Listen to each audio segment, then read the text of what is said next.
record a video and show you some of the stuff that I made this fall.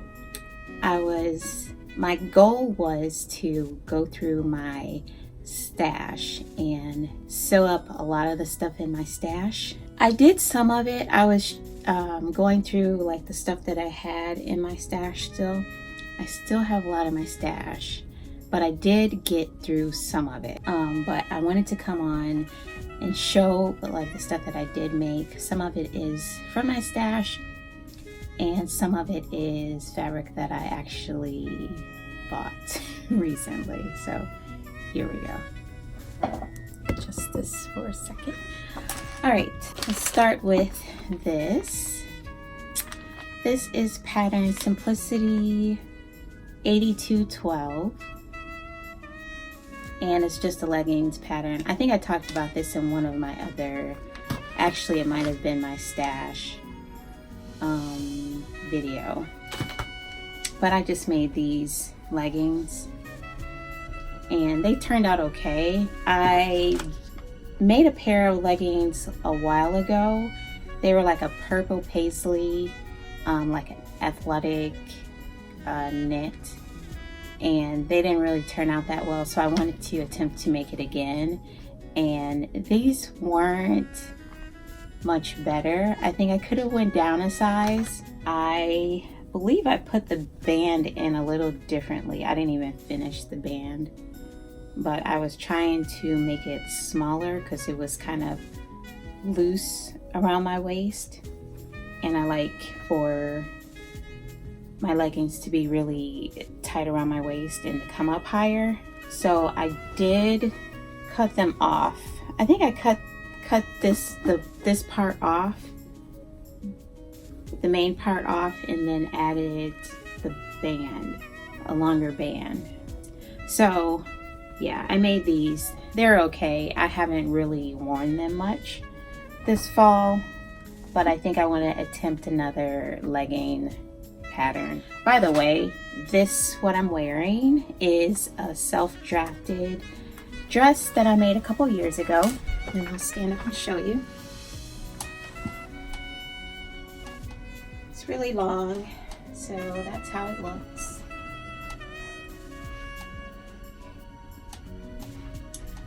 Simple dress, but I made the sleeves from a pattern, a Simplicity pattern that I had, and I just wanted, they have like pleats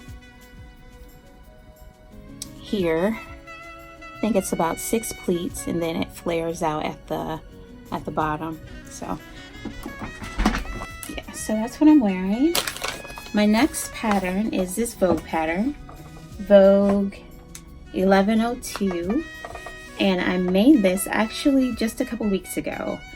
I had this pattern, I've had it over a year, and I knew at some point I would want to make it, but this event came up a couple weeks ago, and Tim had to play for it, and I was like debating if I wanted to wear something like a ready-to-wear, which I don't have many dressy ready-to-wear dresses either, or if I wanted to make or wear this one dress. It's kind of dressy. It's at least the fabric is dressy, and I could have just like dressed it up with like heels and some pearls or whatever.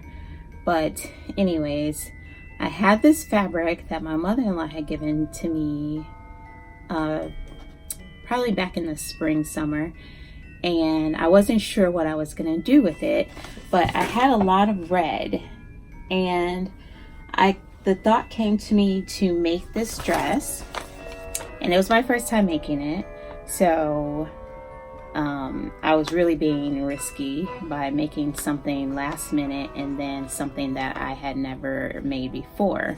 So usually when I get a pattern, I usually make like a muslin, so I didn't this time, but it turned out pretty good. So I ended up using, like I said, this fabric that my mother-in-law had given me. It's like a shiny polyester type fabric. It has like a shine to it, and also this fabric which I use as the facing It has kind of like a velvety touch to it. It has this bow in the back. That's like the catch to it. It was actually right below my knee.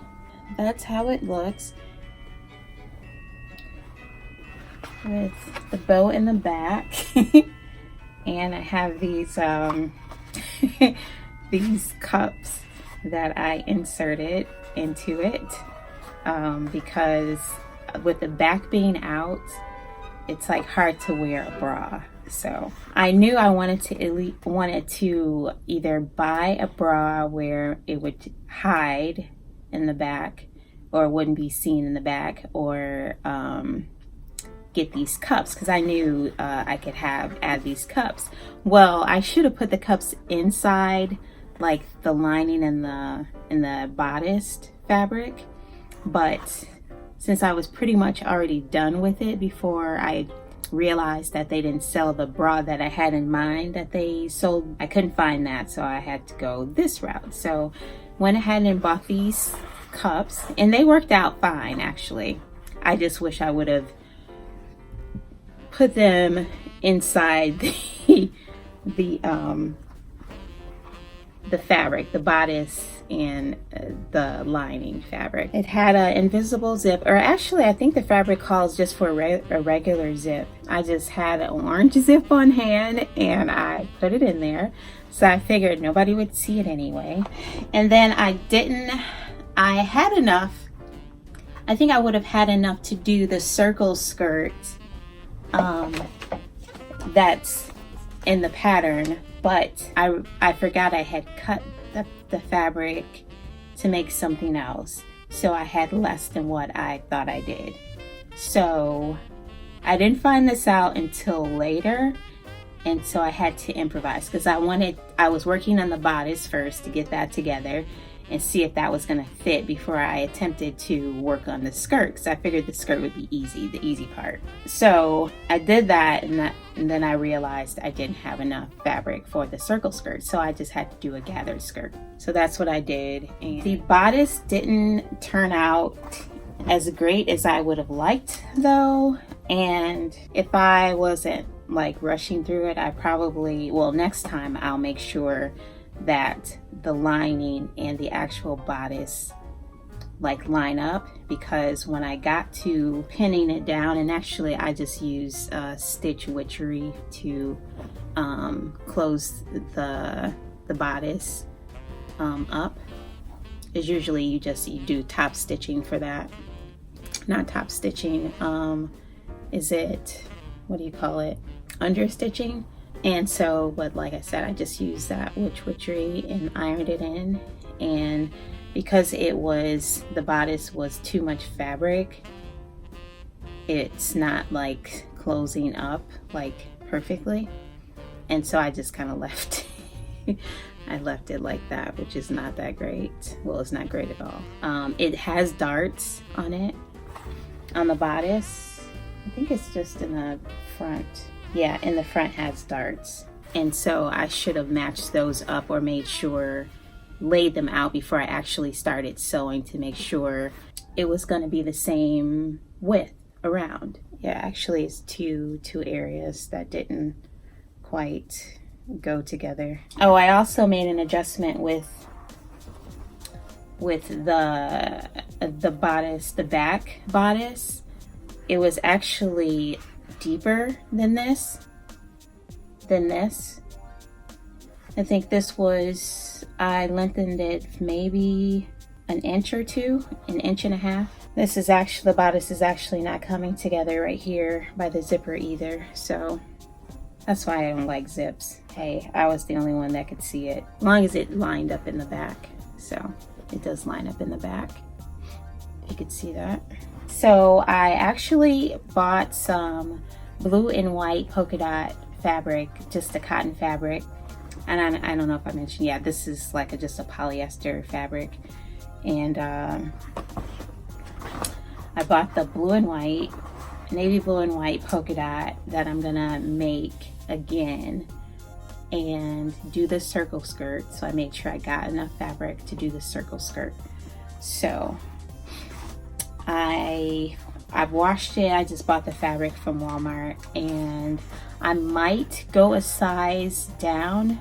So another thing that I did was put some elastic here, like within the bodice and the lining, because I had heard some reviews and they were saying that the back part was kind of gapping a little bit, and I know one person put elastic in there. So I did do that after I realized, it was after I was pretty much done, but before I actually stitched or ironed the lining down, I was able to still get the elastic in there. And it's just a little piece, like maybe from here to here. I mean, it wasn't bad, but it just made it a little bit more secure. So yeah, I really loved it. I was a little hesitant that my back would be out and that I wouldn't be able to wear a bra, but it worked out because the bow kind of secured it, like the back. So it wasn't like, you know, anything was gonna like pop out or anything. And then I also love the boat neckline on this dress too. But one thing which is why I might go down a size, is the fact that this was kind of, the front part was like gapping here too. It was like kind of had a little space there. Yeah, so I'm excited about giving that another go.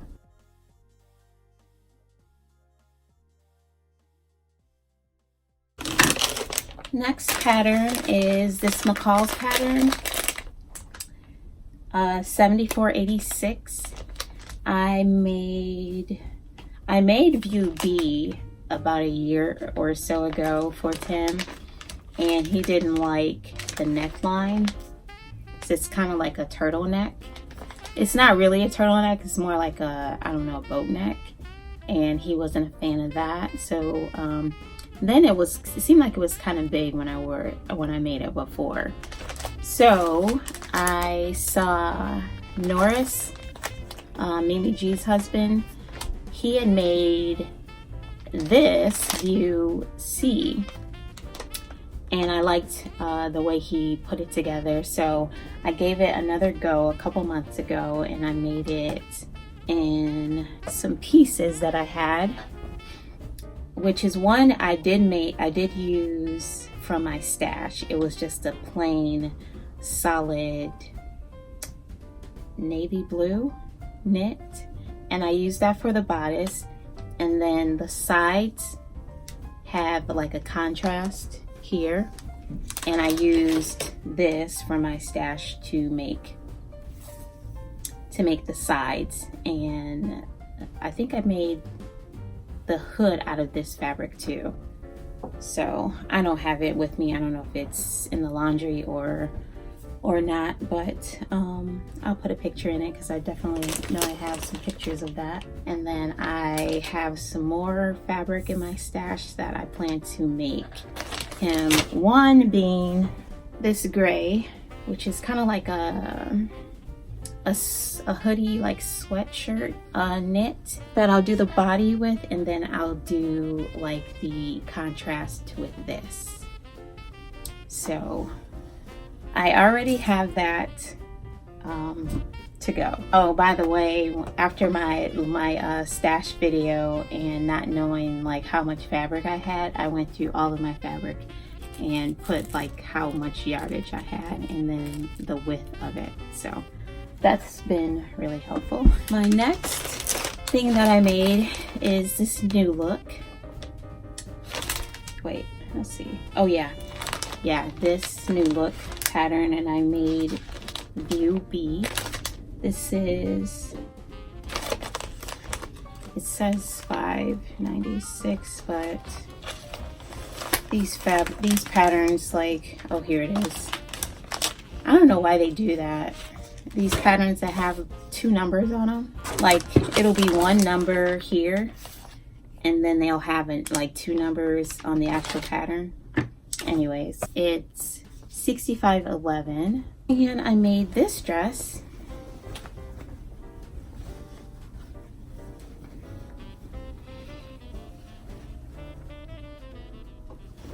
And then I put a contrast, this gray as a contrast biased neckline. I used this cute little button in my stash, and has cap sleeves, and I also used bias binding for around the armhole, and then also here at the hem. When I bought this fabric, I bought this fabric at this place up in Frankenmuth, Michigan. They have this fabric store. Is it Frankenmuth? Yeah. Oh yeah, I also did the contrast in the pockets. And when I saw this fabric, it was like, oh yes, I have to have it. It is so pretty, kind of wrinkly, but it's really pretty, like mustardy yellow. And I just thought this would be like the perfect fabric for this dress or tunic. And because I had just, right before I made this one, I made this dress out of this fabric that I got from Joann. It's a cotton quilting fabric, and it was a red and white stripe fabric. And it fit me fine when I made it, except the neckline was a little tight. So this one I adjusted the neckline and made it out of this fabric. So I thought, like, since I made the muslin, the wearable muslin, that this would be perfect. And when I made it and I adjusted the neckline and I put it on, and it was like too tight. It's really tight, like around here. It almost seems like the armholes are like way too far in, and it was like kind of like really tight, and then it's like kind of like tight around the back, and then the neck, the armholes seem a little snug. So I was just like disappointed at that. So it doesn't look as great as I wanted it, or I hoped it would look. And it definitely feels a lot tighter, and it's kind of like, it's not ill-fitted, but it's just tight. I could have went a size larger, and I didn't realize that, because I think in the red and white one, I had room around here, around my arms and like my boobs, and then it wasn't even like as tight around here. It's like the shoulders are just like almost too close together. So anyways, I was disappointed by that, but I still love this fabric, and I was actually trying to get some more fabric like this, but when I went on the website, it's a wool store, so they mainly focus on wool, but they do have a fabric section. So but I don't know if they don't sell it online. I might have to call up there, but yeah, so there's that. My next pattern is this pattern. It's DhurataDavies, and this is the Maxine Dress. And I really, when I saw this on, I think it was Etsy, I wanted to get it. And then it has like the front pockets. So I made a muslin out of it. I actually was confused by the sizing, because this is UK sizing. And I went on Google to see like what's the equivalent to the US sizing. And then I also went by the measurements of the finished garments inside, and they don't really make sense. They have, for the finished flat, it says finished garment flat measurements. I don't know what that means, but anyways, for the UK size 20, it says across chest and waist 25 inches, I want to say. I think that's 25 inches. The hip is 26 inches, and then the length is 38 inches. And so I went with, I think the first time I made it, I might have went with a size 18, or I might have I can't remember if I did 16 out to 18. Anyways, it was too big, And thankfully I did that out of a muslin, out of this burgundy fabric that I had that my mother-in-law gave me. She gave me a whole like stash of fabric, and so I made a muslin out of that fabric, and it was way too big. So I went down to, I think I went from 14 out to either 16 or 18. I'm not sure. I'll put a note in what I ended up going with. But anyways, I made this one out of kind of similar fabric as the this dress. Well, this is the same fabric that I used for the lining in the other dress, but this red is actually not as shiny as the other red. So this is just a flat red, but it's really nice fabric. It's like, I want to say it's like suiting fabric, like a polyester suiting fabric. So yeah, I made it, and it fits way better. I love the pockets. I love the way it came together, and then it's just all red in the back.